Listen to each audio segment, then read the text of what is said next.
জুলাই আন্দোলনে আহতদের বেশিরভাগ মানসিক অসুস্থতায় ভুগছেন গবেষণা। দর্শক শুনছিলেন শিরোনাম, এবার বিস্তারিত। আপনি যদি আমাদের চ্যানেল নতুন হয়ে থাকেন চ্যানেলটি সাবস্ক্রাইব করার অনুরোধ রইল। জুলাই আগস্টে বৈষম্য বিরোধী ছাত্র আন্দোলনের সময় চোখে আঘাতপ্রাপ্ত বেশিরভাগই মানসিক রোগে ভুগছেন এমন চিত্র উঠে এসেছে জাতীয় মানসিক স্বাস্থ্য ইনস্টিটিউট পরিচালিত এক গবেষণায়। মানসিক স্বাস্থ্য ইনস্টিটিউট ৫৫ তরুণের উপর গবেষণা চালায়, যাদের বেশিরভাগই ২২ বছরের কম বয়সী শিক্ষার্থীরা, যারা চোখের চিকিৎসায় চক্ষু বিজ্ঞান ইনস্টিটিউটে ভর্তি রয়েছে। গবেষণার উদ্দেশ্য ছিল আহত তরুণরা বিষণ্ণতায়, উদ্বেগ ও মানসিক চাপে কী মাত্রায় ভুগছেন তা পরীক্ষা করা।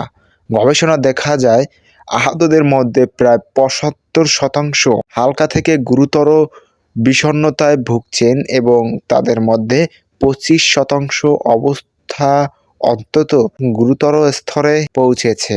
গবেষণায় আরও দেখা যায় ৫০%-রও বেশি ভুক্তভোগী হালকা থেকে গুরুতর উদ্বেগে ভুগছেন, ২০%-র বেশি অন্তত গুরুতর উদ্বেগের সঙ্গে লড়াই করছেন এবং প্রায় ৬০% মানসিক চাপে ভুগছেন। জাতীয় মানসিক স্বাস্থ্য ইনস্টিটিউটের সহযোগী অধ্যাপক ডক্টর মুনতাসির মারুফ বুধবার ১২ ডিসেম্বর জাতীয় চক্ষু বিজ্ঞান ইনস্টিটিউট ও হাসপাতালে এনআইওএইচ আয়োজিত এক কার্যালয়ে এ গবেষণার তথ্য তুলে ধরেন।